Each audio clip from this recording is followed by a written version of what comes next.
ഇനി അടുത്തതായിട്ട് നമ്മൾ വേറെ നമ്മൾ ഈ പറഞ്ഞില്ല അസറ്റ്സുകളെ കുറിച്ച് പറഞ്ഞപ്പോൾ നമ്മൾ ചില ടേമുകളുണ്ട്, ചില അസറ്റുകളുണ്ട്. അതെന്തൊക്കെയാണ് എന്നൊന്ന് നമ്മളിവിടെ ഒന്നുകൂടെ ഒന്ന് എക്സ്പ്ലെയിൻ ചെയ്യുകയാണ്.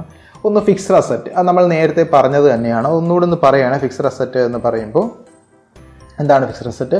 Fixed assets are long time assets that a business has acquired and used in the production of goods or rendering services.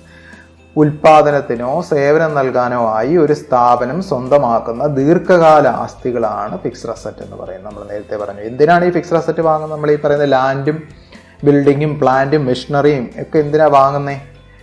നമ്മൾ ഒന്നുകിൽ ഉൽപാദനത്തിന്, അല്ലെന്നുണ്ടെങ്കിൽ സാധനം വാങ്ങി വിൽക്കാൻ വേണ്ടിയിട്ട് നമുക്കൊരു അടിസ്ഥാനമായിട്ടുള്ള സൗകര്യം ഉണ്ടാവണമല്ലോ അല്ലേ?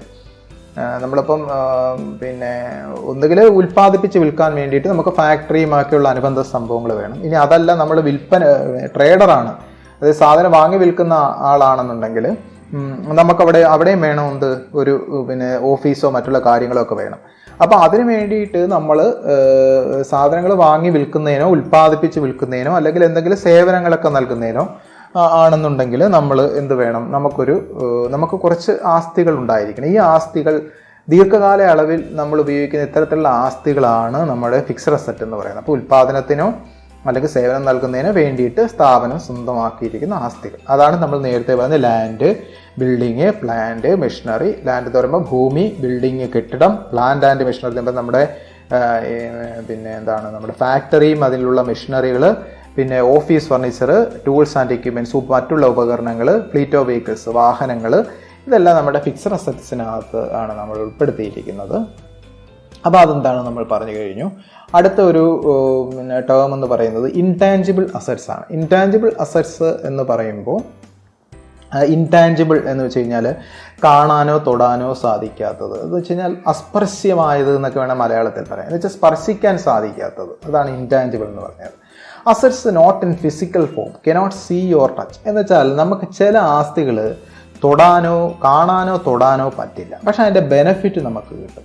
നമ്മൾ നേരത്തെ പറഞ്ഞ പ്ലാന്റ്, മെഷീനറി എന്നൊക്കെ പറഞ്ഞാൽ നമുക്ക് കാണാനും തൊടാനും ഒക്കെ പറ്റുമല്ലേ? അങ്ങനെ കാണാനും തൊടാനും പറ്റാത്ത ആസ്തികളുണ്ടോ എന്ന് നമ്മൾ ചോദിക്കുക. അങ്ങനെയുള്ള ആസ്തികളുണ്ട്. യഥാർത്ഥത്തിൽ ഇങ്ങനെയുള്ള ആസ്തികൾ എന്ന് നമ്മൾ പറയുമ്പോൾ ഇത് ചില റൈറ്റുകളാണ്, നിങ്ങൾക്കുള്ള ചില അവകാശങ്ങളാണ് യഥാർത്ഥത്തിൽ പലപ്പോഴും ഈ പറയുന്ന ഇൻടാഞ്ചിബിൾ അസറ്റ്സ് എന്ന് പറയുന്നത്.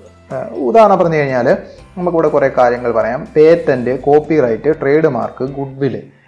അപ്പോൾ ഇതൊക്കെ എങ്ങനെയാണ് ഇത് ആസ്തികളായി മാറും? നമ്മൾ പറഞ്ഞു ആസ്തികളാവണമെങ്കിൽ അതിനെന്തെങ്കിലും മൂല്യം ഉണ്ടായിരിക്കണം അല്ലേ? മൂല്യമുണ്ടെങ്കിൽ മാത്രമേ നമുക്കത് ആണെന്ന് പറയാൻ പറ്റൂ. അങ്ങനെയാണെങ്കിൽ ഇത് പേറ്റന്റ് ഉദാഹരണം നമുക്ക് എടുക്കാം. ഈ പേറ്റന്റ് എന്ന് പറയുന്ന ഒരു ആസ്തി നിങ്ങൾ ഏതെങ്കിലും ഒരു സ്ഥാപനത്തിൽ പോയതിന് ശേഷം നിങ്ങൾ പറയുകയാണ് നിങ്ങൾക്ക് പേറ്റന്റ് ഉണ്ടോ? ഓക്കെ, പേറ്റന്റ് ഉണ്ടെന്ന് പറയും. എങ്കിൽ അതൊന്ന് കാണിച്ചു തരൂ എന്ന് പറഞ്ഞു കഴിഞ്ഞാൽ അവരത് നിങ്ങൾക്ക് കാണിച്ചു തരാനായിട്ട് ഒരു ഫിസിക്കലായിട്ടുള്ള വസ്തുവല്ല, അത് നിങ്ങൾക്കൊരു എഗ്രിമെന്റ്, പലപ്പോഴും അതൊരു എഗ്രിമെന്റ് എഴുതി വെച്ചേക്കുന്ന കുറച്ച് കാര്യങ്ങളാണ്. അതുകൊണ്ട് തന്നെ അത് ഈ പറഞ്ഞ കാറ്, ബസ് എന്നൊക്കെ പറഞ്ഞതിന് രൂപമൊന്നുമില്ല, അതുകൊണ്ട് കാണാനോ തൊടാനോ പറ്റാത്തില്ല. മെഷീനറിയോ പ്ലാന്റോ ഒക്കെ പോലെ നമുക്ക് കാണാനോ തൊടാനോ ഒന്നും പറ്റാത്ത ഒരു സാധനമാണ്. എന്താണ് പേറ്റന്റ്? നിങ്ങൾക്കറിയാം. ഇപ്പം നിങ്ങൾക്ക് ഒരു ഉദാഹരണം പറഞ്ഞു കഴിഞ്ഞാൽ, ഇപ്പം നമുക്കിവിടെ ഇപ്പോൾ കോവിഡ് വാക്സിൻ ഉണ്ടാക്കുന്നുണ്ട്. അതെ, നമ്മുടെ കോവിഡ് വാക്സിനെ കുറിച്ച് നമ്മൾ ഇപ്പം പറയുന്നുണ്ടല്ലോ. ഇപ്പോൾ നമുക്കറിയാം, ഇപ്പോൾ ഓക്സ്ഫോർഡ് യൂണിവേഴ്സിറ്റിയുടെ വാക്സിൻ ഉണ്ട്. അപ്പോൾ ഈ ഓക്സ്ഫോർഡ് യൂണിവേഴ്സിറ്റി ഈ വാക്സിൻ കണ്ടുപിടിച്ചിട്ടുണ്ട്. അപ്പോൾ അവർക്ക് ഈ പറയുന്ന വാക്സിൻ എങ്ങനെ ഉണ്ടാക്കണമെന്ന് അവർക്ക് അറിയാം. അപ്പോൾ അത് ഉൽപ്പാദിപ്പിക്കാനുള്ള ഒരു അവകാശം നമ്മുടെ ഇപ്പോൾ ഇന്ത്യയിലാണെങ്കിൽ സെറം ഇൻസ്റ്റിറ്റ്യൂട്ട് എന്ന് പറയുന്ന ഒരു സ്ഥാപനത്തിന് കൊടുത്തിട്ടുണ്ട്. ലോകത്തിൽ തന്നെ ഏറ്റവും വലിയ ഈ പറയുന്ന വാക്സിൻ നിർമ്മാതാക്കളാണ് ഈ പറയുന്ന സെറം ഇൻസ്റ്റിറ്റ്യൂട്ട്. അപ്പോൾ ഇത് കണ്ടുപിടിച്ചത് യഥാർത്ഥത്തിൽ ഈ പറയുന്ന ഓക്സ്ഫോർഡ് യൂണിവേഴ്സിറ്റി ആണ്. അപ്പോൾ അത് നിർമ്മിക്കാനുള്ള അവകാശം ആർക്ക് കൊടുക്കുന്നു? സെറം ഇൻസ്റ്റിറ്റ്യൂട്ടിന് കൊടുക്കുന്നു. യഥാർത്ഥത്തിൽ ഈ പറയുന്ന ഓക്സ്ഫോർഡ് യൂണിവേഴ്സിറ്റി ഈ സാധനം നിർമ്മിക്കാനുള്ള ഒരു പേറ്റന്റ് കൊടുക്കുകയാണ്, റൈറ്റ് കൊടുക്കുകയാണ്. അതായത് ഇപ്പം നിങ്ങൾക്ക് ഒരു വാക്സിൻ ഫാക്ടറി ഉണ്ടെന്ന് വെക്കുക, വാക്സിൻ ഉണ്ടാക്കാനുള്ള ഫെസിലിറ്റി ഉണ്ടെന്ന് വെക്കുക. അപ്പം നിങ്ങൾക്ക് ഈ പറയുന്ന നിങ്ങളിതിന് ശേഷം ഇപ്പം ഈ പറയുന്ന ഓക്സ്ഫോർഡ് യൂണിവേഴ്സിറ്റി കണ്ടുപിടിച്ച അതേ സംഗതികൾ നിങ്ങൾ പിന്നീട് അതേ കണ്ടുപിടിച്ചു എന്ന് വെക്കുക. അതിനുശേഷം പക്ഷെ നിങ്ങൾക്ക് അതൊരിക്കലും ഉൽപ്പാദിപ്പിക്കാൻ സാധിക്കില്ല. എന്താണെന്നറിയാമോ? ഈ പറയുന്ന സാധനത്തിന് ഒരു അവകാശം, ഈ സാധനം ഉൽപ്പാദിപ്പിക്കാനുള്ള അവകാശം ആദ്യമേ തന്നെ ഈ പറയുന്ന ഓക്സ്ഫോർഡ് യൂണിവേഴ്സിറ്റി രജിസ്റ്റർ ചെയ്തിരിക്കും. അതിന് ചില പേറ്റൻറ്റ് നിയമപരമാക്കി നൽകുന്ന ചില ഓർഗനൈസേഷൻസ് ഉണ്ട്. അപ്പോൾ അങ്ങനെയുള്ള പേറ്റന്റ് ഓർഗനൈസേഷനിൽ ഇതിന് അവരെന്താണ് അപ്ലൈ ചെയ്തിരിക്കും. അതായത് ഈ സാധനം ഞങ്ങളാണ് ഉൽപ്പാദിപ്പിച്ചിരിക്കുന്നത്, കണ്ടുപിടിച്ചിരിക്കുന്നത്, അതുകൊണ്ട് ഇത് നിർമ്മിക്കാനുള്ള അവകാശം ഞങ്ങൾക്ക് തരണം എന്ന രീതിയിലാണ് അവർ അപേക്ഷ കൊടുക്കുന്നത്. അതിനുള്ള ഒരു പെർമിഷനാണ് അവർക്ക് കിട്ടുന്നത്. അപ്പോൾ ഈ പേറ്റന്റ് എന്ന് പറയുന്നത്, അപ്പോൾ ഇനി നമ്മൾ ഇതുണ്ടാക്കാൻ എന്ത് വേണം? നമുക്ക് ഈ പറയുന്ന സെറം ഇൻസ്റ്റിറ്റ്യൂട്ട് ഉൽപ്പാദിപ്പിക്കുന്ന വാക്സിൻ അല്ലെങ്കിൽ അവരുടെ വാക്സിൻ നമ്മൾ നിർമ്മിക്കണേ എന്ത് വേണം? നിങ്ങൾ തീർച്ചയായിട്ടും ഈ പറയുന്ന ഓക്സ്ഫോർഡ് യൂണിവേഴ്സിറ്റിയുടെ പെർമിഷൻ വാങ്ങണം. അപ്പോൾ അവർ പണം വാങ്ങും, അല്ലേ? പണം വാങ്ങിക്കൊണ്ടായിരിക്കും നിങ്ങൾക്ക് ഈ അവകാശം തരുന്നത്. അങ്ങനെയാണെങ്കിൽ നിങ്ങൾ പണം കൊടുത്തിട്ട് ഈ അവകാശം വാങ്ങുന്നു. പണം കൊടുത്തിട്ട് എന്ത് ചെയ്യുന്നു? നിങ്ങൾ ഈ അവകാശം വാങ്ങുന്നു എന്ന് വെക്കുക. അങ്ങനെയാണെങ്കിൽ നിങ്ങൾക്കത് പേറ്റന്റ് ആണ്. നിങ്ങൾക്ക് എന്താണ്? ആ അവകാശം കിട്ടി, അല്ലേ? ഇനി നിങ്ങൾക്ക് സാധനം ഉൽപ്പാദിപ്പിച്ച് വിൽക്കാം. അപ്പോൾ ആ അവകാശം കിട്ടിയില്ലായിരുന്നെങ്കിൽ നിങ്ങൾക്ക് ഉൽപ്പാദിപ്പിക്കാൻ പറ്റുമോ? ഇല്ല. അപ്പം നിങ്ങൾക്ക് അങ്ങനെ കിട്ടുന്ന അവകാശമാണ് പേറ്റന്റ് എന്ന് പറയുന്നത്. അപ്പോൾ ഒരു സാധനം ഉൽപ്പാദിപ്പിച്ച് വിൽക്കാൻ വേണ്ടിയിട്ട് നിങ്ങൾക്ക് കിട്ടുന്ന അവകാശമാണ് പേറ്റന്റ്. അപ്പോൾ ഒരു അവകാശമാണ്, അല്ലേ? അത് നമുക്ക് കാണാനോ തൊടാനോ പറ്റില്ല. പക്ഷേ അതിൻ്റെ ബെനിഫിറ്റ് കിട്ടും. എങ്ങനെയാണ് ബെനിഫിറ്റ് കിട്ടുന്നത്? നിങ്ങൾക്ക് സാധനം ഉൽപ്പാദിപ്പിച്ച് വിൽക്കാൻ പറ്റും എന്നുള്ളതാണ് അതിൻ്റെ ബെനിഫിറ്റ്. ആ പേറ്റന്റ് ഇല്ല എന്നുണ്ടെങ്കിൽ നിങ്ങൾക്ക് ഒരിക്കലും ആ സാധനം ഉൽപ്പാദിപ്പിച്ച് വിൽക്കാൻ പറ്റില്ല. അവിടെ നിയമത്തിൻ്റെ പ്രശ്നം ഉണ്ടാകും. അപ്പോൾ അതുകൊണ്ട് നമുക്ക് എന്ത് പറയാം? നിങ്ങളുടെ ഉൽപ്പാദനത്തെ സഹായിക്കില്ലേ? നിങ്ങളെ വരുമാനം ഉണ്ടാക്കാൻ സഹായിക്കില്ലേ എന്ത് ചെയ്യുന്നത്? പേറ്റന്റ് ചെയ്യുന്നത്. അപ്പോൾ പേറ്റന്റ് ഒരു അസറ്റാണ്. പക്ഷേ അതിന് ഭൗതികമായിട്ടുള്ള ഒരു രൂപമില്ലെന്ന് മാത്രമേ ഉള്ളൂ, അല്ലേ? അതേപോലെ കോപ്പിറൈറ്റ് ഉണ്ട്. കോപ്പിറൈറ്റ് എന്ന് പറയുന്നത് നമ്മൾ പേറ്റന്റ് സാധനങ്ങളെ സംബന്ധിച്ചാണ് പറഞ്ഞത്. കോപ്പിറൈറ്റ് സാധാരണ പറയുന്നത് ബുക്കുകൾ, മ്യൂസിക്കുകൾ, അങ്ങനെയുള്ള കേസുകളിലാണ് വരുന്നത്. നോവലുകൾ, ഫോർ എക്സാമ്പിൾ നിങ്ങളൊരു നോവൽ എഴുതുന്നു. ആ നോവൽ എഴുതി കഴിഞ്ഞാൽ നിങ്ങളായിരിക്കില്ല അത് പ്രസിദ്ധീകരിക്കുന്നത്. നിങ്ങൾ പ്രസിദ്ധീകരിക്കാനുള്ള അവകാശം വേറെ ഏതെങ്കിലും ബുക്ക് സ്റ്റാളിൽ കൊടുക്കുന്നു, അല്ലേ?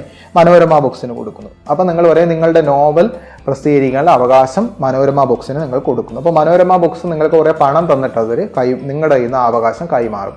അതായത് പാട്ട്, നിങ്ങളൊരു പാട്ടുകാരനാണ്, ഒരു പാട്ട് കമ്പോസ് ചെയ്യുന്നു എന്ന് നോക്കുക. ഈ പാട്ട് കമ്പോസ് ചെയ്ത് കഴിഞ്ഞാൽ ഈ പാട്ട് റെക്കോർഡ് ചെയ്ത് വിൽക്കാനുള്ള അവകാശം നിങ്ങൾ മനോരമ മ്യൂസിക്കിന് കൊടുക്കുന്നു എന്ന് നോക്കുക. അപ്പോൾ മനോരമ മ്യൂസിക് നിങ്ങൾക്ക് പണം തന്നിട്ട് അതിനുള്ള അവകാശം നേടും. അപ്പോൾ ഈ പുസ്തകങ്ങളും പാട്ട് അങ്ങനെയൊക്കെയുള്ള കേസുകളിൽ നമ്മൾ ഈ പറയുന്ന അവകാശം, ഈ പറയുന്ന ഉൽപ്പാദിപ്പിച്ച് വിൽക്കാനുള്ള അവകാശം അല്ലെങ്കിൽ വിൽക്കാനുള്ള അവകാശം നേടിയെടുക്കുന്നത് കോപ്പിറൈറ്റ് ആണ്. സാധനങ്ങളാണ്, പേറ്റന്റ് ആണ്. അതേപോലെ ട്രേഡ് മാർക്ക്, ഗുഡ് വില്ല്, അങ്ങനെ കുറേയധികം ഗുഡ് വില്ല് എന്തൊക്കെയാണെന്ന് നമ്മൾ പിന്നീട് പഠിക്കും. അപ്പോൾ ഇതെല്ലാമാണ്. അപ്പോൾ നിങ്ങൾ ആലോചിച്ച് നോക്കുക. എക്സാമ്പിൾ ഞാനിവിടെ 1-2 എക്സാമ്പിൾ പറയുന്നുള്ളൂ. എല്ലാം നമുക്ക് വിശദമായിട്ട് പറയാൻ സമയമില്ലാത്തതുകൊണ്ട് പേറ്റന്റുകൾ, കോപ്പിറൈറ്റുകൾ, പേറ്റന്റ് എന്താണെന്ന് നമ്മൾ പറഞ്ഞു. സാധനങ്ങൾ ഉൽപ്പാദിപ്പിച്ച് വിൽക്കാനുള്ള ഒരു അവകാശമാണ്. അങ്ങനെ ഒരു ട്രേഡ് മാർക്ക്, ഗുഡ് വില്ല്, ഇതൊക്കെയാണ് യഥാർത്ഥത്തിൽ ഈ ഇൻടാഞ്ചിബിൾ അസറ്റ് എന്ന് പറയുന്നത്. അപ്പോൾ ഇത് നമുക്ക് കാണാനും തൊട്ട് നോക്കാനും പറ്റത്തില്ല. പക്ഷേ ഇതുകൊണ്ട് നമുക്ക് ഉപയോഗമുണ്ട്. ഇതുകൊണ്ട് ഈ ഒരു അവകാശം ഉപയോഗിച്ച് നമുക്ക് സാധനങ്ങൾ വിറ്റ് പണം ഉണ്ടാക്കാനൊക്കെ സാധിക്കും. അപ്പോൾ അത്തരത്തിലുള്ള അസറ്റുകളാണ് നമ്മൾ യഥാർത്ഥത്തിൽ ഇൻടാഞ്ചിബിൾ അസറ്റ് എന്ന് പറയുന്നത്. ശരിക്കും പറഞ്ഞാൽ അതൊരു ഫിക്സഡ് അസറ്റിൻ്റെ ഒരു വകഭേദമാണ്. ഫിക്സഡ് അസറ്റിൻ്റെ ഒരു വകഭേദമായിട്ട് നമുക്ക് പറയാം. തൽക്കാലം നിങ്ങൾ ഇൻടാഞ്ചിബിൾ അസറ്റ്സ് എന്താണെന്ന് മനസ്സിലാക്കി വെച്ചാൽ മതി. ഇനി നമുക്ക് പറയാൻ സാധിക്കുന്നതെന്ന് വെച്ച് കഴിഞ്ഞാൽ കറണ്ട് അസറ്റ്സ് ആണ്. നമ്മൾ നേരത്തെ പറഞ്ഞ സംഗതി തന്നെ ഒന്നുമല്ലോ. കറണ്ട് അസറ്റ്സ് എന്ന് വെച്ചാൽ എന്താണ്? ഒരു വർഷത്തിനകത്ത് തന്നെ ഈ പറയുന്ന current assets are assets expected to be converted to cash within an year. അത് നമ്മൾ പറഞ്ഞല്ലോ, ഈ പറയുന്ന ഒരു വർഷത്തിനകത്ത് തന്നെ നമ്മൾക്ക് പണമാക്കി മാറ്റാൻ പറ്റുന്ന, ഏത് രൂപത്തിലിരുന്നാലും ഒരു വർഷത്തിനകത്ത് തന്നെ നമുക്ക് പണമാക്കി മാറ്റാൻ പറ്റുന്ന അസറ്റുകളാണ് യഥാർത്ഥത്തിൽ കറണ്ട് അസറ്റ്സ് എന്ന് പറയുന്നത്.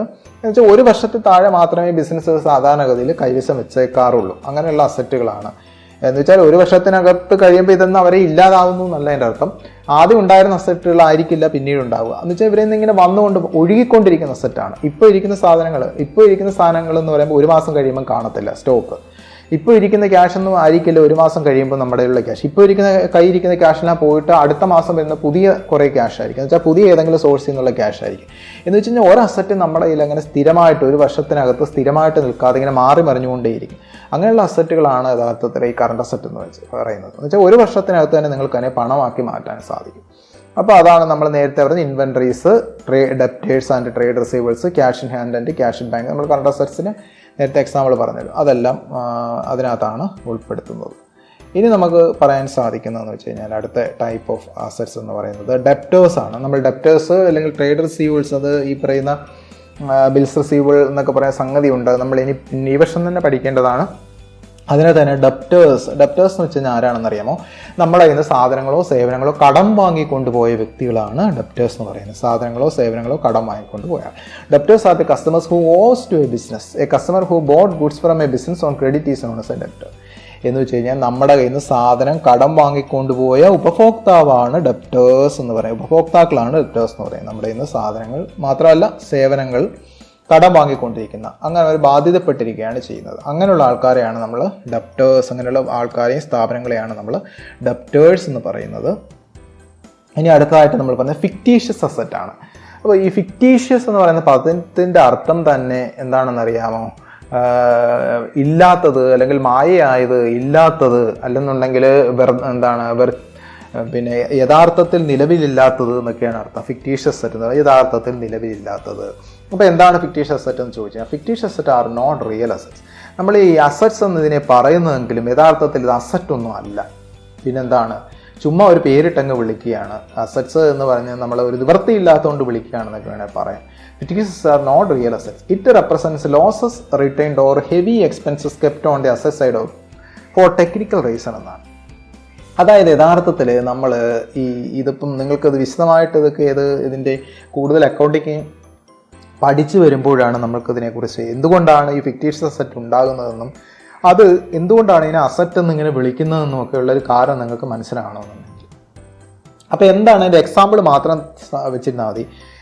അപ്പോൾ എന്താണ് ഫിക്റ്റീഷ്യസ് അസറ്റ് എന്ന് വെച്ചാൽ നമ്മൾ പറഞ്ഞു കഴിഞ്ഞാൽ അത് യഥാർത്ഥ അസറ്റ് ഒന്നുമല്ല. ഇത് അസാധാരണമായിട്ടുള്ള ഭീമമായ ചില ചിലവുകൾ അല്ലെങ്കിൽ നഷ്ടങ്ങളാണ് ഈ സാങ്കല്പിക ആസ്തികൾ എന്ന് പറയുന്നത്. ഇത് യഥാർത്ഥ ആസ്തികളല്ല. അതിന് ഉദാഹരണമായിട്ടാണ് പറയുന്നത് issue of shares and debentures, discount on issue shares and debentures എന്ന് പറയുന്നത്. അതൊക്കെ അതായത് ഷെയറുകളും ഡിബെഞ്ചറുകളും ഒക്കെ ഇഷ്യൂ ചെയ്യുമ്പോൾ നമ്മൾ കൊടുക്കുന്ന ഡിസ്കൗണ്ട്. അപ്പോൾ എന്താണ് എക്സാമ്പിൾ എന്ന് പറയുമ്പോൾ discount on issue shares and debentures. അതൊക്കെ എന്താണ് നമുക്കിപ്പോൾ വിശദമായിട്ട് പറയാനുള്ള, അല്ലെങ്കിൽ പറഞ്ഞാൽ നിങ്ങൾക്ക് മനസ്സിലാക്കാനുള്ള ഒരു അവസ്ഥയിൽ അല്ല നിങ്ങൾ. അതിൽ പ്രീ ഇൻകോർപ്പറേഷൻ എക്സ്പെൻസസ്, അതായത് ബിസിനസ് സ്ഥാപിക്കുന്ന നമ്മളൊരു സ്ഥാപനം നമ്മുടെ കമ്പനിയായിട്ട് രൂപീകരിക്കുന്നു. നമ്മുടെ നിലവിലുള്ള ഒരു സ്ഥാപനം നമ്മൾ പുതിയൊരു കമ്പനിയായിട്ട് രൂപീകരിക്കുന്നു. അപ്പോൾ രൂപീകരിക്കുന്നതിന് മുമ്പായിട്ടുണ്ടാകുന്ന ചിലവുകൾ, പ്രീ ഇൻകോർപ്പറേഷൻ എക്സ്പെൻസ്, അതൊക്കെ നമ്മളിപ്പോൾ പറഞ്ഞത് കൂടുതലായിട്ട് നമുക്ക് പെട്ടെന്ന് പറഞ്ഞ് വ്യക്തമാക്കാവുന്നതല്ല. അതുകൊണ്ട് തന്നെ എൻ്റെ എക്സാമ്പിൾ മാത്രം ആലോചിച്ച് വെച്ചേക്ക് എന്താണ് ഫിക്റ്റീഷ്യസ് അസറ്റ് എന്നുള്ള കാര്യം. അപ്പോൾ അത് യഥാർത്ഥത്തിൽ അസറ്റാണോ? അല്ല. അത് ശരിക്കും പറഞ്ഞു കഴിഞ്ഞാൽ ബിസിനസ്സിനുണ്ടായ ചില ചിലവുകളാണ്. അത് ഭീമമായിട്ടുള്ള ചിലവുകളാണ്, അല്ലെങ്കിൽ അസാധാരണമായ ചിലവുകളാണ് യഥാർത്ഥത്തിൽ ഈ പറയുന്ന ഫിക്റ്റീഷ്യസ് അസറ്റ്. ഇതൊരിക്കലും യഥാർത്ഥ അസറ്റ് അല്ല എന്നുള്ള കാര്യം മാത്രം നമ്മൾ മനസ്സിലാക്കി വെച്ചിരുന്നാൽ മതി. അപ്പോൾ നമ്മൾ ഇത്രയും ടേംസ് ആണ് നമ്മൾ ഇപ്പോൾ ഡിഫൈൻ ചെയ്തിരിക്കുന്നത്. ഇനി നമ്മൾ ബേസിക് അക്കൗണ്ടിങ് ലയബിലിറ്റീസിനെ കുറിച്ചാണ് പറയുന്നത്. ലയബിലിറ്റീസ് എന്ന് വെച്ച് കഴിഞ്ഞാൽ ബാധ്യതകൾ എന്നൊക്കെ നമ്മൾ മലയാളത്തിൽ പറയും. ലയബിലിറ്റീസ്, ബാധ്യതകൾ. അപ്പോൾ എന്താണെന്ന് നമുക്കറിയാമല്ലേ? ഒബ്ലിഗേഷൻ ഓർ ഡെപ്റ്റ് പേയബിൾ ഇൻ ഫ്യൂച്ചർ, ഭാവിയിൽ നമ്മൾ കൊടുക്കാനുള്ള കടം അല്ലെങ്കിൽ ബാധ്യതയാണ് ലയബിലിറ്റീസ്. അത് നമുക്കറിയാം. ബാധ്യത എന്താണെന്ന് ചോദിച്ചു കഴിഞ്ഞാൽ അക്കൗണ്ടിങ് അറിയത്തെങ്കിൽ പോലും നമുക്കറിയാം എന്താണ്. ഒരു സംഘടന ഭാവിയിൽ കൊടുത്തു തീർക്കേണ്ടതായ ബാധ്യതകളാണ് ലയബിലിറ്റീസ്. ഭാവിയിൽ കൊടുത്തു തീർക്കേണ്ട കടമാണ് യഥാർത്ഥത്തിൽ ലയബിലിറ്റീസ് എന്ന് പറയുന്നത്. ഈ പറയുന്ന ലയബിലിറ്റീസിനെ നമ്മൾ നേരത്തെ അസറ്റ് ക്ലാസിഫൈ ചെയ്തതുപോലെ തന്നെ ക്ലാസിഫൈ ചെയ്തിട്ടുണ്ട്. വളരെ വിശദമായിട്ടൊന്നും പറയുന്നില്ല. അവിടെ ഈ non current liabilities, current liabilities എന്ന് വെച്ച് കഴിഞ്ഞാൽ ഒരു വർഷത്തിൽ കൂടുതൽ നമുക്ക് ബെനിഫിറ്റ് കിട്ടുന്ന ലയബിലിറ്റീസാണ് നോൺ കറണ്ട് ലയബിലിറ്റീസ്. ഒരു വർഷത്തിനകത്ത് തന്നെ കൊടുത്തു തീർക്കേണ്ട ലയബിലിറ്റീസാണ് കറണ്ട് ലയബിലിറ്റീസ്. അപ്പോൾ എന്താണ് നോൺ കറണ്ട് ലയബിലിറ്റീസ്? നമുക്ക് ഒരു ലയബിലിറ്റീസ്, ഏതെങ്കിലും ഒരു ബാധ്യത ഒരു വർഷത്തിൽ കൂടുതൽ നമുക്കതിൻ്റെ ഉപയോഗം കിട്ടും, അല്ലെങ്കിൽ ഒരു വർഷത്തിലേറെ നമുക്ക് അത് ഉപയോഗിക്കാം, ഒരു വർഷത്തിലേറെ നമുക്ക് റീപേയ്മെൻറ്റ് പീരീഡ് ഉണ്ട്, തിരിച്ചടവ് കാലാവധി ഒരു വർഷത്തിലേറെ ഉണ്ട് എന്നുണ്ടെങ്കിൽ അത് നോൺ കറണ്ട് ലയബിലിറ്റിയാണ്. കറണ്ട് ലയബിലിറ്റി എന്ന് വെച്ചാൽ എന്താണ്? ഒരു വർഷത്തിനകത്ത് തന്നെ കൊടുത്തു തീർക്കേണ്ട ബാധ്യതകളാണ് കറണ്ട് ലയബിലിറ്റീസ് എന്ന് പറയുന്നത്. ഇനി അപ്പോൾ നോൺ കറണ്ട് ലയബിലിറ്റീസ് എന്ന് പറയുന്നത് ഒരു വർഷത്തിൽ കൂടുതൽ തിരിച്ചടവ് കാലാവധി ഉള്ളത്.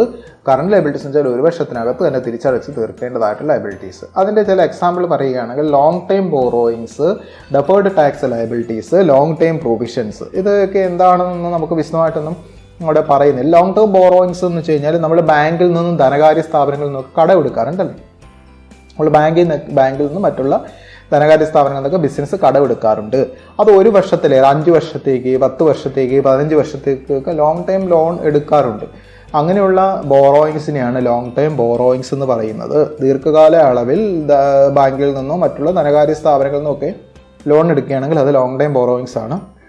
പിന്നെ ഡെഫേർഡ് ടാക്സ് ലയബിലിറ്റീസ്, അതൊക്കെ നമ്മൾ പറഞ്ഞാലും വിശദീകരിക്കാനുള്ള ഒരു സമയം നമുക്ക്, അല്ലെങ്കിൽ അതിൻ്റെ ഒരു ലെവലിലേക്ക് നിങ്ങൾ ഉയർന്നിട്ടില്ല. അതുകൊണ്ട് അത് എന്താണെന്ന് ജസ്റ്റ് ഒന്ന് കേട്ടിരുന്ന അത് എന്താണ് ആ ടൈം മാത്രം ഒന്ന് ആലോചിച്ച് വെച്ചാൽ മതി. പിന്നെ ലോങ് ടൈം പ്രൊവിഷനെ കുറിച്ചൊക്കെ നമ്മൾ ഇനി പഠിക്കുന്നുണ്ട്. അതായത് ഭാവിയിൽ ഉണ്ടാകുന്ന ചില ബാധ്യതകൾക്ക് നമ്മൾ മുൻകൂട്ടി പണം മാറ്റിവെക്കുന്നതാണ് പ്രൊവിഷൻ എന്ന് പറയുന്നത്.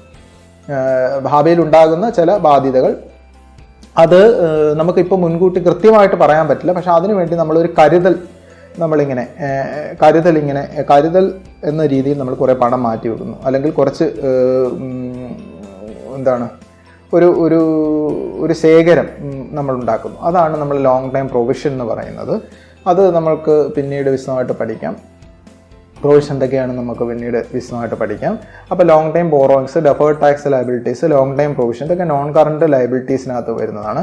പിന്നെ കറണ്ട് ലയബിലിറ്റീസിൽ വരികയാണെന്നുണ്ടെങ്കിൽ പറയുകയാണെങ്കിൽ ഷോർട്ട് ടൈം ബോറോയിങ്സ് എന്ന് പറയുന്നത്. ഷോർട്ട് ടൈം ബോറോയിങ്സ് എന്ന് പറയുമ്പോൾ നമുക്കറിയാം, ബോറോയിങ്സിൻ്റെ ഒരു വർഷത്തിനകത്ത് നമ്മൾ ലോങ് ടൈം ബോറോയിങ്സിൽ നമുക്ക് ഒരു ദീർഘകാല അളവിൽ നമുക്ക് പണം തിരിച്ചടയ്ക്കാനുള്ള ഒരു അവസരമുണ്ട്. പക്ഷേ ഷോർട്ട് ടൈം ബോറോയിങ്ങിൽ ഒരു വർഷത്തിനകത്ത് തന്നെ നമ്മൾ പണം തിരിച്ചടയ്ക്കേണ്ട അങ്ങനെയുള്ള ബോറോയിങ്സ് ഒക്കെ ആണെങ്കിൽ അത് ഷോർട്ട് ടൈം ബോറോയിങ്സ് ആണ്. പിന്നെ ട്രേഡ് പേബിൾസ് ആണ്. ട്രേഡ് പേബിൾസ് എന്ന് വെച്ച് കഴിഞ്ഞാൽ നമ്മുടെ ക്രെഡിറ്റേഴ്സ്, അല്ലെങ്കിൽ നമ്മൾ സാധനം കടം വാങ്ങി അല്ലെങ്കിൽ നമ്മൾ സേവനം കടം വാങ്ങി അതിന് കൊടുത്തു തീർക്കേണ്ട എമൗണ്ട് ആണ് ട്രേഡ് പേബിൾസ്, അല്ലെങ്കിൽ അതിനെ സൂചിപ്പിക്കുന്ന എമൗണ്ട് ആണ് ട്രേഡ് പേബിൾസ്. അല്ലെങ്കിൽ നമ്മൾ ബിസിനസ് കടം വാങ്ങുകയാണ്, കൊടുക്കുകയല്ല, കടം വാങ്ങുന്നു. എന്ത് കടം വാങ്ങുന്നു? ബിസിനസ് കടം വാങ്ങുന്നു. എന്താണ് കടം വാങ്ങുന്നത്? സാധനങ്ങളോ സേവനങ്ങളോ കടം വാങ്ങുന്നു. അപ്പോൾ അതിൻ്റെ ഭാഗമായിട്ട് ബിസിനസ് സാധനങ്ങളോ സേവനങ്ങളോ കടം വാങ്ങുന്നതിൻ്റെ ഭാഗമായിട്ട് ഭാവിയിൽ കൊടുത്തു തീർക്കേണ്ടുന്ന എമൗണ്ട് ആണ് ട്രേഡ് പേബിൾസ് എന്ന് പറയുന്നത്. പിന്നെ ഷോർട്ട് ടൈം പ്രൊവിഷൻസ്, അത് പ്രൊവിഷൻസ് നേരത്തെ പറഞ്ഞല്ലോ, നമ്മൾ ഭാവിയിൽ ഉണ്ടാകാവുന്ന ചില ബാധ്യതകൾക്ക് പണം മാറ്റി വെക്കുന്നതാണ് പ്രൊവിഷൻസ്. അത് നമ്മൾ പിന്നീട് പഠിക്കും. ഷോർട്ട് ടൈം പ്രൊവിഷൻസ് ഉണ്ട്. അതർ കറണ്ട് ലയബിലിറ്റീസ് എന്ന് പറയുന്നത് prepaid expenses, income received in advance, അങ്ങനെ കുറേ സംഗതികളുണ്ട്. അതൊക്കെ നമ്മൾ പിന്നീട് വിശദമായിട്ട് പഠിക്കും. അപ്പം ആ പേരുകൾ മാത്രം ജസ്റ്റ് ഒന്ന് ആലോചിച്ച് വെക്കുക. കറണ്ട് ലയബിലിറ്റീസ് എന്താണ് എന്ന് ചോദിച്ചു കഴിഞ്ഞാൽ നിങ്ങൾ എന്ത് പറയും? ഒരു വർഷത്തിനകത്ത് തന്നെ കൊടുത്തു തീർക്കേണ്ട ബാധ്യതയാണ് കറണ്ട് ലയബിലിറ്റീസ്. അതിപ്പോൾ ആലോചിച്ച് വെക്കുക. നോൺ കറണ്ട് ലയബിലിറ്റീസ് എന്ന് വെച്ചാൽ ഒരു വർഷത്തിലേറെ നമുക്ക് റീപേയ്മെൻറ്റ് പീരീഡ് കിട്ടുന്ന, അല്ലെങ്കിൽ ഒരു വർഷത്തിലേറെ തിരിച്ചടവ് കാലാവധി ഉള്ളതെല്ലാം നോൺ കറണ്ട് ലയബിലിറ്റീസ് ആണ് എന്നുള്ള കാര്യം നമ്മൾ ആലോചിച്ച് വെക്കുക. ഇനി നമ്മൾ ബേസിക് അക്കൗണ്ട് ടൈമിൽ അടുത്തത് ക്യാപിറ്റൽ എന്താണെന്നാണ് പറയുന്നത്. ക്യാപിറ്റൽ എന്ന് പറയുമ്പോൾ നമുക്ക് മലയാളത്തിലെ മൂലധനം എന്ന് പറയും. നിങ്ങൾ കേട്ടിട്ടുണ്ട് ക്യാപിറ്റൽ നേരത്തെ. എന്താണെന്ന് ചോദിച്ചാൽ നിങ്ങൾക്ക് അറിയുകയും ചെയ്യും. ഓണർ കൊണ്ട് നിക്ഷേപിക്കുന്നതാണ് മൂലധനം എന്ന് നിങ്ങൾ പറയാറുണ്ട്. അപ്പം നമുക്ക് പറയാം, amount invested or assets brought into the business by owner. അതായത് ബിസിനസ്സിൻ്റെ മുതലാളി ബിസിനസ്സിൽ നിക്ഷേപിക്കുന്ന പണമോ മറ്റുള്ള ആസ്തികളോ. ഉദാഹരണം പറഞ്ഞാൽ പണമായിട്ട് തന്നെ ബിസിനസ്സിൽ ക്യാപിറ്റൽ കൊണ്ടുവരണമെന്നില്ല. അപ്പം നമ്മൾ ബിസിനസ് ചെയ്യുമ്പോൾ നമ്മുടെ ഭൂമി, നമ്മുടെ വസ്തുവിലാണ് നമുക്ക് സ്വന്തമായിട്ടുള്ള ഭൂമിയിലാണ് ബിൽഡിംഗ് വെച്ച് ചെയ്യുന്നതെങ്കിൽ ഈ ഭൂമിയും അതിനകത്ത് നമ്മൾ നിർമ്മിക്കുന്ന ബിൽഡിങ്ങും എല്ലാം ക്യാപിറ്റലിൻ്റെ ഭാഗമായിട്ട് മാറും, അല്ലേ? നമുക്ക് 10 ലക്ഷം രൂപയുടെ ഒരു വസ്തുവിലാണ് നമ്മൾ ബിസിനസ് ചെയ്യാൻ ഉദ്ദേശിക്കുന്നതെങ്കിൽ ആ 10 ലക്ഷം രൂപയുടെ വസ്തു എന്തായിട്ട് മാറും? ക്യാപിറ്റലായിട്ട് മാറും. യഥാർത്ഥ ക്യാപിറ്റലിലാണത്, അല്ലേ? നിങ്ങൾ നിക്ഷേപിക്കുകയാണ്, 10 ലക്ഷം രൂപയുടെ വസ്തു നിങ്ങൾ ബിസിനസ്സിലേക്ക് നിക്ഷേപിക്കുകയാണ് ചെയ്യുന്നത്. അപ്പോൾ ഈ പറയുന്ന പണമോ മറ്റുള്ള ആസ്തികളോ എന്ത് കൊണ്ടുവന്ന് നിങ്ങൾ ബിസിനസ്സിലേക്ക് കൊണ്ടുവരികയാണെങ്കിൽ, ബിസിനസ്സിലേക്ക് നിക്ഷേപിക്കുകയാണെങ്കിൽ അത് ക്യാപിറ്റലാണ്. ഓണർ കൊണ്ടുവന്ന് നിക്ഷേപിക്കുന്ന പണമോ മറ്റ് ആസ്തികളോ ആണെന്ത്? ക്യാപിറ്റൽ അല്ലെങ്കിൽ മൂലധനം എന്ന് പറയുന്നത്, അല്ലേ? ഇനി അടുത്തായിട്ട് നമുക്ക് പറയാനുള്ളത് ടേം എന്ന് പറയുന്നത് എക്സ്പെൻസസ് ആണ്. Expenses, cost incurred or cost of asset consumed or services used in the process of earning revenue എന്നുള്ളതാണ്. അതായത് നമ്മൾ സാധനങ്ങൾ സേവനങ്ങളൊക്കെ ഉണ്ടാക്കാറുണ്ടല്ലോ, അല്ലേ? നമ്മൾ സാധനങ്ങൾ ഉണ്ടാക്കാറുണ്ട്, സാധനങ്ങൾ ഉണ്ടാക്കി വിൽക്കാറുണ്ട്. അപ്പം അതിന് നമുക്ക് വരുമാനം ഉണ്ടാകാറുണ്ട്, അല്ലേ? ഈ വരുമാനത്തിന് വേണ്ടിയിട്ട് നമ്മൾ ചിലവഴിക്കുന്ന സേവനങ്ങൾ, അല്ലെങ്കിൽ അതിനുവേണ്ടി നമ്മൾ ഉപയോഗിച്ച് തീർക്കുന്ന ആസ്തികൾ, അതാണ് എക്സ്പെൻസസ് എന്ന് പറയുന്നത്. ഉദാഹരണം പറഞ്ഞു കഴിഞ്ഞാൽ, നമ്മളിപ്പോൾ ഒരു ഫാക്ടറിയിൽ നമ്മൾ സാധനങ്ങൾ നിർമ്മിക്കുന്നു. അപ്പോൾ നിർമ്മിക്കുമ്പോൾ അവിടെ ഒരുപാട് ചിലവുകൾ ഉണ്ടാവുമല്ലോ. എന്തൊക്കെ ചിലവുണ്ടാകും? എന്തെല്ലാം നമുക്കവിടെ ഉപയോഗിക്കേണ്ടതായിട്ട് വരും? നമ്മുടെ ഫാക്ടറി മെഷീനറി, നമ്മുടെ മെഷീൻ, യഥാർത്ഥത്തിൽ ഈ മെഷീന് അവിടെ എന്താ സംഭവിക്കുന്നത്? മെഷീന് തേയ്മാനം ഉണ്ടാവില്ല, അല്ലേ? നിങ്ങൾ മെഷീൻ ഉപയോഗിക്കുകയാണ്, മെഷീൻ പെട്ടെന്ന് അപ്രത്യക്ഷമൊന്നും ആവില്ല. നിങ്ങൾ സാധനം ഉൽപ്പാദിപ്പിച്ചിട്ട് അങ്ങ് അപ്രത്യക്ഷമൊന്നും ആവില്ല. പക്ഷേ മെഷീൻ എന്ത് സംഭവിക്കും? അതിങ്ങനെ തേഞ്ഞ് തീർന്നുകൊണ്ടേയിരിക്കും അല്ലേ. അപ്പോൾ അതിനെ നമ്മൾ ഡിപ്രീസിയേഷൻ എന്നാണ് പറയുന്നത്. നമ്മൾ പിന്നീട് പഠിക്കും. കാരണം മെഷീനറി ഇപ്പോൾ ഒരു 10 വർഷമാണ് നമുക്ക് ഉപയോഗിക്കാൻ പറ്റുന്നതെങ്കിൽ ഓരോ വർഷവും എന്ത് സംഭവിക്കും, അത് തേഞ്ഞ് തീർന്നുകൊണ്ടേയിരിക്കും. അപ്പോൾ നിങ്ങളവിടെ ഉൽപ്പാദനം നടത്തുന്നത് കൊണ്ടാണ് അത് തേഞ്ഞ് തീരുന്നത് അല്ലേ. അപ്പോൾ ആ ഡിപ്രീസിയേഷൻ എന്നാണ് അതിന് പറയുന്നത്. നമ്മളൊരു ഉദാഹരണം പറഞ്ഞെന്ന് മാത്രമേ ഉള്ളൂ. അപ്പോൾ ഈ സാധനം അല്ലെങ്കിൽ സേവനം ഉൽപ്പാദിപ്പിച്ച് വിൽക്കുന്നതിൽ നിങ്ങൾക്ക് എന്തെല്ലാം ചിലവ് വരുമോ അതെല്ലാം ഈ പറയുന്ന എക്സ്പെൻസാണ്. ഇപ്പോൾ ഉദാഹരണം ശമ്പളം കൊടുക്കുന്നു, വാടക കൊടുക്കുന്നു, കറണ്ട് ചാർജ് കൊടുക്കുന്നു. ഇതെല്ലാം നമ്മൾ എന്തിനു വേണ്ടിയിട്ടാണ്, ഈ വരുമാനം നേടാൻ വേണ്ടിയിട്ട് നമ്മൾ ഈ പറയുന്ന അല്ലേ, നമുക്ക് വരവുണ്ടാകാൻ വേണ്ടിയിട്ട് നമ്മൾ ഇതെല്ലാം ചിലവാക്കി ഈ പറയുന്ന സംഗതികളെല്ലാം ചെയ്തേ പറ്റൂ, അല്ലെങ്കിൽ ഇതെല്ലാം നമ്മൾ തുക മുടക്കിയേ പറ്റൂ. അപ്പം വരുമാനം കിട്ടുന്നതിന് വേണ്ടിയിട്ട് എന്തെല്ലാം കാര്യങ്ങൾ അവിടെ വളരെ പ്രധാനമാണ്. വരുമാനം കിട്ടുന്നതിന് വേണ്ടിയിട്ട് എന്ന് തന്നെ പറയണം. വരുമാനം കിട്ടുന്നതിന് വേണ്ടിയിട്ട് നമ്മൾ ഉപയോഗിച്ച് തീർക്കുന്ന ആസ്തികളോ അല്ലെങ്കിൽ അതിനുവേണ്ടി ഉപയോഗിക്കുന്ന സേവനങ്ങളോ അതൊക്കെയാണ് അതിൻ്റെ ചിലവാണ്, അതിൻ്റെ തുകയാണ് എക്സ്പെൻസസ് എന്ന് പറയുന്നത് അല്ലേ. വരുമാനം കിട്ടാൻ വേണ്ടിയിട്ട് നമ്മൾ ചിലവാക്കുന്ന സേവനങ്ങൾക്ക്, വരുമാനം കിട്ടുന്നതിന് വേണ്ടിയിട്ട് സേവനങ്ങൾക്കോ അല്ലെങ്കിൽ ആ പറയുന്ന വരുമാനത്തിന് വേണ്ടിയിട്ട് ഉപയോഗിക്കുന്ന അസറ്റുകളുടെ മൂല്യമോ ആണ് അതിൻ്റെ മൂല്യമോ ആണ് കോസ്റ്റ് എന്ന് പറയുന്നത്. അപ്പോൾ ഈ പറയുന്ന വരുമാനം നേടാനായി ചിലവഴിക്കുന്ന തുകയോ സേവനങ്ങളുടെ മൂല്യമോ അല്ലെങ്കിൽ ഉപയോഗിച്ച് തീർക്കുന്ന ആസ്തിയുടെ മൂല്യമോ ആണ് ചിലവുകൾ എന്ന് പറയുന്നത് അല്ലേ. മലയാളത്തിൽ പറയുകയാണെങ്കിൽ വരുമാനം നേടാനായി ചിലവഴിക്കുന്ന തുകയോ സേവനങ്ങളുടെ മൂല്യമോ ഉപയോഗിച്ച് തീർക്കുന്ന ആസ്തികളുടെ മൂല്യമോ ആണ് ചിലവുകൾ. അപ്പം ഇവിടെ ഒരു പ്രത്യേക കാര്യം പറയേണ്ടത്, ഈ എക്സ്പെൻസിൻ്റെ ഗുണഫലം ഒരു വർഷത്തിൽ ഉള്ളിൽ അനുഭവിച്ച് തീർക്കും. എന്ന് വെച്ച് കഴിഞ്ഞാൽ നിങ്ങൾ എന്ത് എക്സ്പെൻഡ് ചെയ്താലും അതിൻ്റെ ബെനിഫിറ്റ് ഒരു വർഷത്തിൽ കൂടുതൽ നിൽക്കാൻ പാടില്ല, എന്നാലേ നമുക്ക് അതിനെ എക്സ്പെൻസ് എന്ന് പറയാൻ പറ്റും. ഒരു വർഷത്തിനുള്ളിൽ തന്നെ അതിൻ്റെ ഗുണഫലം ഉപയോഗിച്ച് തീർക്കുകയാണെങ്കിൽ അതിനെയാണ് നമ്മൾ എക്സ്പെൻസ് എന്ന് പറയുന്നത്. ഇനി നമുക്ക് അതേപോലെ തന്നെ ശരിക്കും മറ്റൊരു പദമുണ്ട്, എക്സ്പെൻഡിച്ചർ. പലപ്പോഴും നമ്മളെ അത് കൺഫ്യൂഷൻ ആക്കുന്ന ഒരു സംഗതിയാണ് എക്സ്പെൻഡിച്ചർ. എക്സ്പെൻഡിച്ചർ ഇച്ചിരി വലിയ പദമാണ്. Spending money or incurring liability for some benefit or service or property received. അതായത് നമുക്ക് ഈ എക്സ്പെൻഡിച്ചർ എന്ന് പറയുന്നത് യഥാർത്ഥത്തിൽ ഇങ്ങനെയാണ്. വിശാലാർത്ഥത്തിൽ പറയുകയാണെങ്കിൽ ഏതെങ്കിലും ഒരു നേട്ടത്തിനായി, അതും അല്ലെങ്കിൽ സേവനത്തിനായി, അല്ലെങ്കിൽ വസ്തുവകകൾക്കായി ചെലവഴിക്കുന്ന തുകയാണ് എക്സ്പെൻഡിച്ചർ. അല്ലെങ്കിൽ ഏതെങ്കിലും റവന്യൂ ഉണ്ടാക്കുന്നതിന് വേണ്ടിയിട്ടോ ഏതെങ്കിലും ആസ്തികൾ നേടിയെടുക്കുന്നതിന് വേണ്ടിയിട്ടോ മറ്റുള്ള എന്തെങ്കിലും സേവനങ്ങൾക്ക് വേണ്ടിയിട്ടോ നമ്മൾ ചെലവാക്കുന്ന തുകയാണ് എക്സ്പെൻഡിച്ചർ. അപ്പം നേരത്തെ പറഞ്ഞ എക്സ്പെൻസ് ഇല്ലേ, ആ എക്സ്പെൻസ് യഥാർത്ഥത്തിൽ ഈ എക്സ്പെൻഡിച്ചറിൻ്റെ ഒരു ഭാഗമായിട്ടാണ് വരുന്നത്. വേണമെങ്കിൽ എക്സ്പെൻഡിച്ചറിൻ്റെ ഒരു ഭാഗമാണ് എക്സ്പെൻസ്. അതായത് നമുക്ക് കിട്ടുന്ന ബെനഫിറ്റ് അതിൻ്റെ ബെനഫിറ്റ് എന്ന് പറയുന്നത് ഒരു വർഷത്തിനകം അതിൻ്റെ ബെനഫിറ്റ് തീരുകയാണെങ്കിൽ അതിനെ നമുക്ക് എക്സ്പെൻസ് എന്ന് പറയാം. അതായത് നമ്മുടെ എക്സ്പെൻഡിച്ചർ, നമ്മൾ സാധനങ്ങൾ ഏതെങ്കിലും ബെനഫിറ്റിന് വേണ്ടിയിട്ട് നമ്മൾ പണം മുടക്കുന്നു, അതിൻ്റെ ബെനഫിറ്റ് ഒരു വർഷത്തിനകത്ത് തീരുകയാണെങ്കിൽ എക്സ്പെൻസസ് എന്ന് പറയും. ഇനി ഒരു വർഷത്തിൽ കൂടുതൽ നിൽക്കുകയാണെങ്കിൽ അതിനെ നമ്മൾ അസറ്റ് എന്ന് പറയും.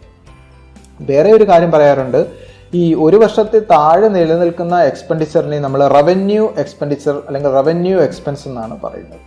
ഒരു വർഷത്തിൽ താഴെ നമ്മൾക്ക് കിട്ടുന്ന ബെനിഫിറ്റ് ആണെന്നുണ്ടെങ്കിൽ, അല്ലെങ്കിൽ ആ എക്സ്പെൻസിൻ്റെ ബെനിഫിറ്റ് ഒരു വർഷത്തിൽ താഴെ മാത്രമാണ് നമുക്ക് നിലനിൽക്കുന്നതെങ്കിൽ അതിനെ നമ്മൾ എന്താ പറയുന്നത്, എക്സ്പെൻസ് അല്ലെങ്കിൽ റവന്യൂ എക്സ്പെൻസ് എന്ന് പറയും.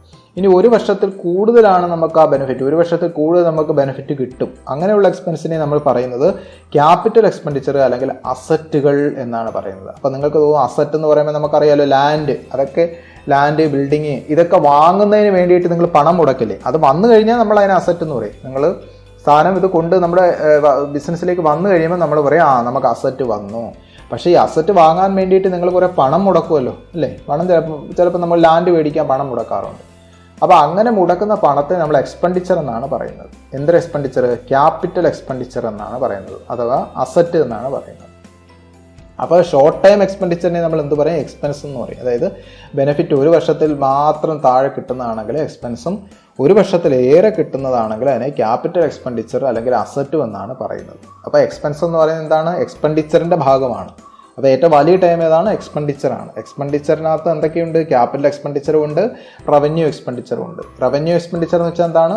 നമ്മുടെ എക്സ്പെൻസിനെയാണ് റവന്യൂ എക്സ്പെൻഡിച്ചർ എന്ന് പറയുന്നത്. നമ്മൾ നേരത്തെ പറഞ്ഞ എക്സ്പെൻസ് ആണ് റവന്യൂ എക്സ്പെൻഡിച്ചർ എന്ന് വെച്ചാൽ ഒരു വർഷത്തിൽ താഴെ ബെനിഫിറ്റ് കിട്ടുന്ന എക്സ്പെൻഡിച്ചറാണ് റവന്യൂ എക്സ്പെൻഡിച്ചർ.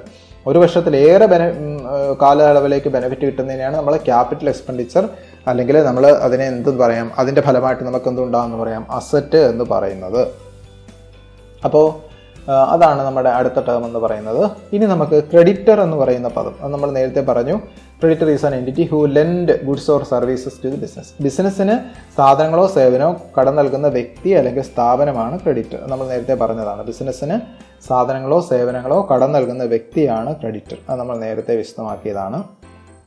ഇനി അടുത്ത ഒരു ടേം എന്ന് പറയുന്നത് പ്രോഫിറ്റ് ആണ്. അത് നമ്മൾ കേട്ടിട്ടുള്ള പദമാണല്ലേ. പ്രോഫിറ്റ് എന്താണെന്ന് നമ്മൾ നേരത്തെ കേട്ടിട്ടുണ്ട്. ലാഭം എന്നാണ് എൻ്റെ അർത്ഥം. എന്താണ് ലാഭം എന്ന് ചോദിച്ചാൽ നിങ്ങൾ എന്ത് പറയും? Excess of revenue over its related expenses known as profit. ചിലവിനേക്കാൾ അധികരിച്ച് നിൽക്കുന്ന വരവാണ് ലാഭം. എന്ന് വെച്ചാൽ എന്താ അർത്ഥം? വരവ് കൂടുതലും ചിലവ് കുറവാണെങ്കിൽ നമുക്ക് എന്ത് പറയാം? ലാഭം ഉണ്ടെന്ന് പറയാം. നമുക്ക് നേരത്തെ അറിയാവുന്ന കാര്യമാണല്ലോ അല്ലേ. വരവ് കൂടുതലും ചിലവ് കുറവാണെങ്കിൽ നമ്മൾ അതിനെ ലാഭം എന്ന് പറയും. നേരെ മറിച്ച് ചിലവ് കൂടുതലും വരവ് കുറവാണെങ്കിൽ നമ്മൾ എന്ത് പറയും? ലോസ് ഉണ്ടായി എന്ന് പറയും അല്ലേ. അതാണ് പ്രോഫിറ്റ്. ഇനി പ്രോഫിറ്റ് ആൻഡ് ലോസ്. പിന്നെ ഗെയിൻ എന്ന് പറയുന്നു മറ്റൊരു പദം. പ്രോഫിറ്റ് പോലെ മറ്റൊരു പദമാണ് ഗെയിൻ. ഗെയിൻ എന്ന് വെച്ചാൽ നേട്ടം എന്ന് തന്നെയാണ് കേട്ടോ. പ്രോഫിറ്റ് പോലെ മറ്റൊരു പദമാണ് ഗെയിൻ. പക്ഷേ ഗെയിൻ എന്ന് പറയുന്നത് പ്രോഫിറ്റ് തന്നെയാണ്. പക്ഷെ ഒരു വ്യത്യാസമുണ്ട്. Profit arise from events, transactions incidental to business. അതായത് ബിസിനസ്സിൻ്റെ പ്രധാന പ്രവർത്തനങ്ങളിൽ നിന്നല്ലാതെ കിട്ടുന്ന പ്രോഫിറ്റാണ് ഈ പറയുന്ന ഗെയിൻ എന്ന് പറയുന്നത്. ഇപ്പോൾ ഉദാഹരണം പറഞ്ഞാലേ, നമ്മളിപ്പോൾ ഒരു സ്റ്റേഷനറി കട നടത്തുകയാണ്. അപ്പോൾ അവിടെ സാധനങ്ങൾ നമ്മളവിടെ എന്താണ് പലചരക്ക് സാധനങ്ങളൊക്കെ വിൽക്കുന്നുണ്ടല്ലോ. അപ്പം നിങ്ങൾക്ക് വരവിനേക്കാൾ ചിലവുണ്ടായാൽ എന്ത് പറയും? അല്ലെങ്കിൽ ചെലവിനേക്കാൾ ഉയർന്ന വരവുണ്ടാകും. നമ്മൾ എന്ത് പറയും? നമ്മൾ പറയും നമുക്ക് ലാഭം ഉണ്ടായി എന്ന് പറയും, പ്രോഫിറ്റ് ഉണ്ടായി എന്ന് പറയും. അതായത് നിങ്ങൾ 50 രൂപയുടെ പഞ്ചസാര മേടിച്ചിട്ട് 100 രൂപയ്ക്ക് വിറ്റ് കഴിഞ്ഞാൽ എന്താണ്? നിങ്ങൾക്ക് ലാഭം ഉണ്ടായി എന്ന് നമുക്ക് പറയാൻ സാധിക്കും. കാരണം നിങ്ങളുടെ ബിസിനസ് ആക്ടിവിറ്റിയാണ് അതല്ലേ. പലചരക്ക് കടയിലുള്ള ബിസിനസ് ആക്ടിവിറ്റി എന്താണ്? അവിടെയുള്ള പലചരക്ക് സാധനങ്ങൾ മേടിച്ച് വിൽക്കുക. അപ്പോൾ അതിൽ നിന്ന് ഉണ്ടാകുന്നതിന് നമ്മൾ എന്താ പറയുക? അങ്ങനെ ഉണ്ടാകുന്ന ലാഭം എന്താണ്? പ്രോഫിറ്റ് എന്നാണ് പറയുക. പക്ഷേ ഈ പലചരക്ക് കടയിൽ ഇരിക്കുന്ന പഴയ ഫർണിച്ചർ നമ്മൾ എടുത്ത് വിൽക്കുന്നു നോക്കുക. നമ്മുടെ പഴയ ഒരു ചെയറൊക്കെ എടുത്ത് വിൽക്കുന്നു. അത് നിങ്ങളുടെ യഥാർത്ഥ പ്രവർത്തനമാണോ?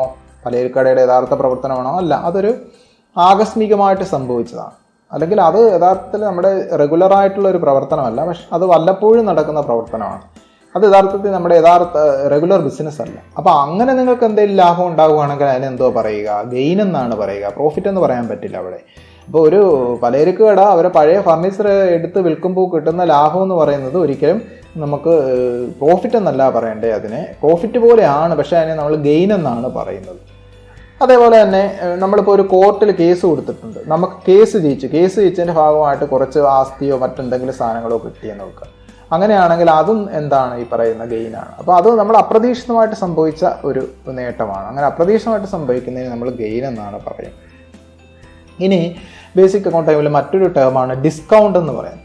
ഇപ്പോൾ ഡിസ്കൗണ്ട് എന്താണെന്ന് നിങ്ങൾ കേട്ടിട്ടുണ്ട്. കിഴിവെന്ന് കിട്ടും അല്ലേ. നമ്മൾ വില കുറച്ച് കിട്ടുന്നതിനാണ് ഡിസ്കൗണ്ട് എന്ന് പറയുന്നത്. Discount is the deduction in the price of goods sold. സാധനങ്ങൾ വിൽക്കുമ്പോൾ നൽകുന്ന കിഴിവാണ് നമ്മൾ ഡിസ്കൗണ്ട് എന്ന് പറയുന്നത് അല്ലേ.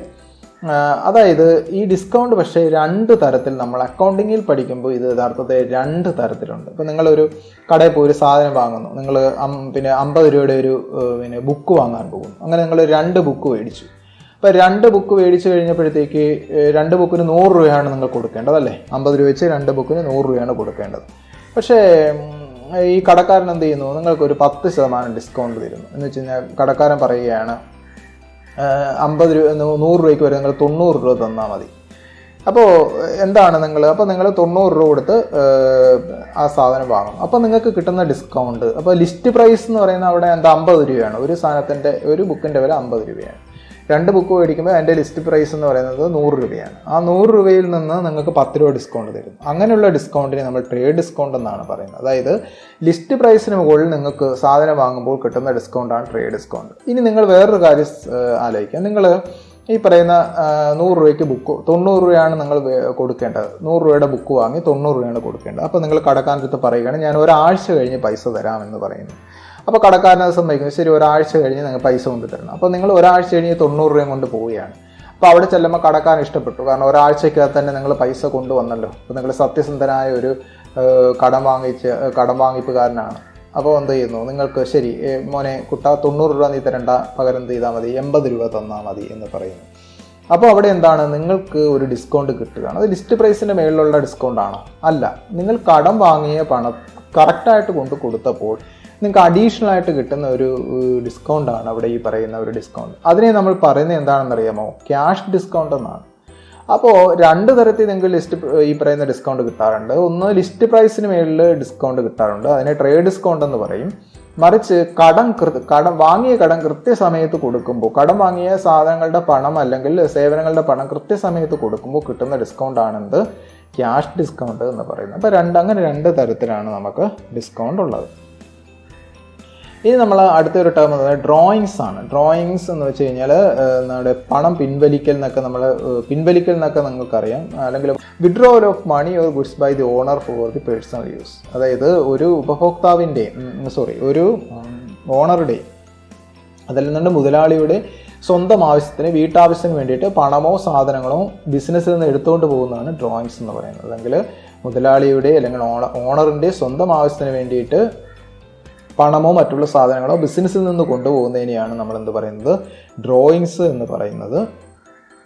ഇനി അടുത്തതായിട്ട് നമുക്ക് പറയാനുള്ള പർച്ചേസസ് ആണ്. പർച്ചേസസ് വാങ്ങുക എന്നുള്ള അർത്ഥമാണ് പർച്ചേസിൻ്റെ അർത്ഥം, അല്ലേ? പർച്ചേസ് എന്ന് പറയുമ്പോൾ the amount of goods procured on cash or credit for the use of manufacturing or sale.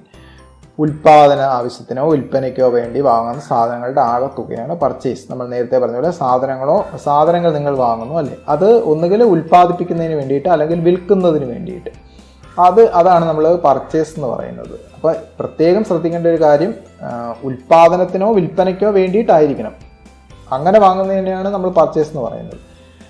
അല്ലാതെ ഉൽപ്പാദനത്തിനോ വിൽപ്പനയ്ക്കോ വേണ്ടിയിട്ട് അല്ലെങ്കിൽ അത് പർച്ചേസ് എന്ന് പറയുന്ന ഗണത്തിൽ ഉൾപ്പെടുത്താൻ പറ്റില്ല.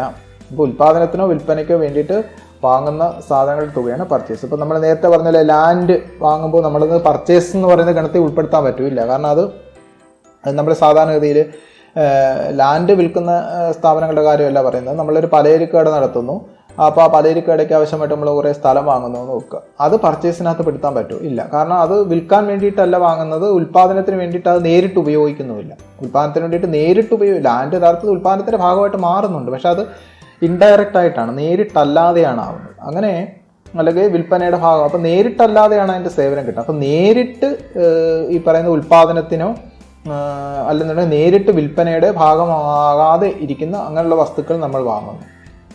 അപ്പോൾ അവിടെ പർച്ചേസ് എന്ന് പറയുമ്പോൾ നമ്മൾ വിൽപ്പനയ്ക്ക് വേണ്ടിയിട്ട് അല്ലെന്നുണ്ടെങ്കിൽ ഉൽപ്പാദനത്തിന് വേണ്ടിയിട്ട്, നേരിട്ടുള്ള വിൽപ്പനയ്ക്കോ നേരിട്ടുള്ള ഉൽപ്പാദനത്തിനോ വേണ്ടിയിട്ട് വാങ്ങുന്ന സാധനങ്ങളാണ് പർച്ചേസ് എന്ന് പറയുന്നത്. അപ്പോൾ ഒരു സ്റ്റേഷനറി കടക്കാരൻ ലാൻഡ് മേടിച്ചു കഴിഞ്ഞാൽ പർച്ചേസ് ആവും? ഇല്ല. മറിച്ച് അയാൾ ബുക്കുകളും പേനയും പെൻസിലും ഒക്കെ മേടിച്ചു വെക്കുന്നു, അത് പർച്ചേസ് ആവും. എന്താ കാരണം? അത് വിൽക്കാൻ വേണ്ടിയിട്ട് വാങ്ങുന്നതാണ്. അപ്പോൾ വിൽക്കാൻ വേണ്ടിയിട്ട് അല്ലെങ്കിൽ ഉൽപ്പാദനത്തിന് വേണ്ടിയിട്ട് വാങ്ങുന്ന സാധനങ്ങളാണ് അല്ലെങ്കിൽ അതിനു വേണ്ടിയുള്ള വസ്തുക്കളാണ് പർച്ചേസസ് എന്ന് പറയുന്ന ഗണത്തിൽ പെടുന്നതെന്നുള്ള കാര്യം നമ്മൾ ആലോചിച്ച് വെക്കുക. പിന്നെ ഒരു കാര്യം സ്റ്റോക്കാണ്. സ്റ്റോക്ക് എന്ന് വെച്ച് കഴിഞ്ഞാൽ goods or spares or other items in hands on A particular period. അതായത് നമ്മുടെ ബിസിനസ്സിൻ്റെ കൈവശം വെച്ചിരിക്കുന്ന, വിൽക്കാതെ കൈവശം വെച്ചിരിക്കുന്ന അൺസോൾഡ് ആയിട്ടുള്ള സാധനങ്ങളാണ് സ്റ്റോക്കാണ്. അൺസോൾഡ് സ്റ്റോക്ക് എന്ന അൺസോൾഡ് ഗുഡ്സാണ് നമ്മൾ എന്ത് പറയുന്നത്, അല്ലെങ്കിൽ അതിൻ്റെ ഗുഡ്സോ സ്പെയർസോ ആണ് സ്റ്റോക്ക് എന്ന് പറയുന്നത്. നിങ്ങളുടെ വിൽപ്പനയ്ക്ക് വേണ്ടി മേടിച്ച് വെച്ചേക്കുന്ന സാധനങ്ങളിൽ അത് വിൽക്കാതെ നിങ്ങളുടെ കയ്യിൽ ബാക്കിയിരിക്കുന്ന സാധനങ്ങളോ മറ്റുള്ള സ്പെയറുകളോ, നേരത്തെ പറഞ്ഞ സ്പെയറുകളോ ഒക്കെയാണ് യഥാർത്ഥത്തിൽ സ്റ്റോക്ക് അല്ലെങ്കിൽ ഇൻവെൻട്രി എന്ന് പറയുന്നത്. ഈ പറയുന്ന സ്റ്റോക്ക് നിങ്ങളുടെ, നമുക്കറിയാം അക്കൗണ്ടിങ്ങിൻ്റെ പീരീഡിൻ്റെ തുടക്കത്തിൽ, നമ്മൾ സാധാരണ അക്കൗണ്ടിങ് പീരീഡ് പറയുമ്പോൾ ഏപ്രിൽ 1 മുതൽ മാർച്ച് 31 വരെയാണ് നമ്മുടെ അക്കൗണ്ടിങ് ഇയർ. എല്ലാ വർഷവും ഏപ്രിൽ 1 മുതൽ മാർച്ച് 31 വരെയാണ് സാധാരണഗതിയിൽ നമ്മുടെ അക്കൗണ്ടിങ് പീരീഡ് എന്ന് വെക്കുക. അങ്ങനെയാണെങ്കിൽ ഏപ്രിൽ 1-ാം തീയതി നിങ്ങളുടെ കയ്യിലുള്ള സ്റ്റോക്ക്, അതായത് അക്കൗണ്ടിങ് പീരീഡിൻ്റെ തുടക്കത്തിലുള്ള നിങ്ങളുടെ സ്റ്റോക്കിനെ നമ്മൾ ഓപ്പണിംഗ് സ്റ്റോക്ക് എന്നും, മാർച്ച് 31, അടുത്ത വർഷം മാർച്ച് 31, അത് വർഷത്തിൻ്റെ അവസാനമാണ്. അങ്ങനെയുള്ള ആ വർഷത്തിൻ്റെ അവസാനമുള്ള സ്റ്റോക്കിനെ നമ്മൾ ക്ലോസിംഗ് സ്റ്റോക്ക് എന്നാണ് പറയുന്നത്. അപ്പോൾ വർഷത്തിൻ്റെ തുടക്കത്തിലുള്ളത് ഓപ്പണിംഗ് സ്റ്റോക്കും വർഷത്തിൻ്റെ അവസാനമുള്ളത് ക്ലോസിംഗ് സ്റ്റോക്കും എന്നാണ് പറയുന്നത്.